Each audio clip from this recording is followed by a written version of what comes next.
Hey there, Chris from the Headache and Pain Management Centre, and today I'm talking about a couple of facts that 95% of health professionals won't tell you about pain. If you're joining us, please type in and say hello. It's good to have you with me. Now, here's some information about pain that has only kind of become more mainstream, more recognised and more accepted over the last 10 years. In fact, it's actually changed since I graduated, so it is much different to what we used to think. Here's the one thing that is the most important to recognise, is that pain does not always equal tissue damage. Okay, so pain does not always equal tissue damage. Now, that's a little bit to wrap your head around, because a lot of people have pain for a long period of time and their belief is that there must be something wrong with the tissues to have the pain happen over and over again. But what we now know is that the way that pain works is actually 100% generated by your brain. Okay, so all of the input goes in, your brain has to make sense of it, and then the brain makes a decision: do I need pain now or do I not? Now, if you actually think about it intuitively, this makes a lot of sense, particularly if you do have chronic pain. Particularly those people who can have some really good days and can have some really bad days and really have no difference between the 2 days. You might not have done anything much differently, but one day you can feel really good and another day you don't feel so good. Nothing has changed with the tissues too much, but the way that your brain has interpreted the world around you, your environment around you, has flicked the switch and told your brain that perhaps something isn't quite right and therefore the pain is there. Now, I know that's a really deep thing to try to understand. I'm very, very happy to start a conversation with anyone who wants to discuss this with me. So type in below if that is you. So pain and tissue damage are not related.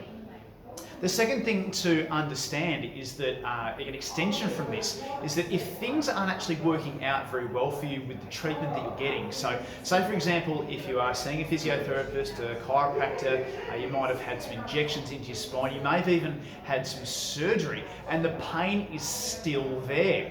This is an indication to us that it could well be a sensitized nervous system that's causing this to happen more than the tissues themselves. Because let's face it, if there was an issue with the tissues, so to speak, and they have had the injection, the surgery, the different treatments, the hands-on, the manipulations and things of that nature, and the pain hasn't gone away, all of these people are actually really, really intelligent, and they've done everything that they can to effect a change on tissues, but it's not helping. That the tissues and changing them are not actually changing the pain. So what else could it be?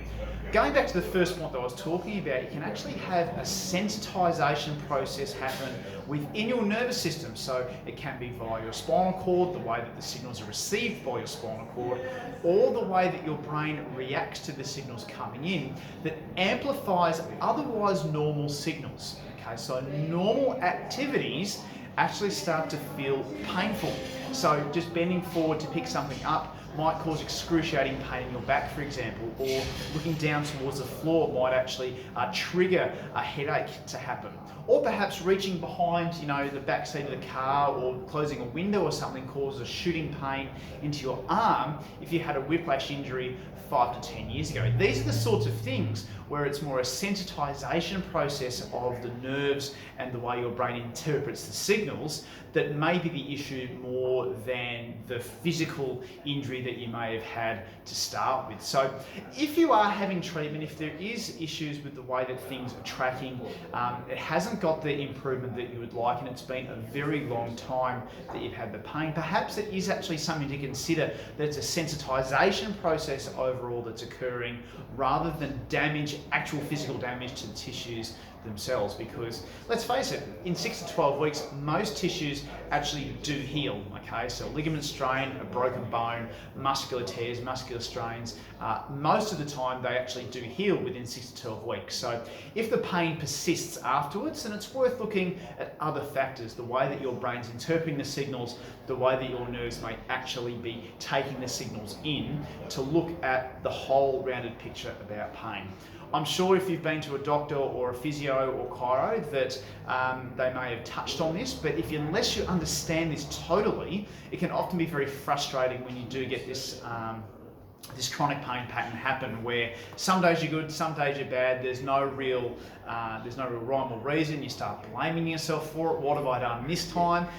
Why does this keep happening? So the more that you know about pain, and this is what we're all about, the more you know about pain, the better decisions that you can make in your day-to-day life, and the more chance that you can make to make a better recovery from your chronic pain pattern.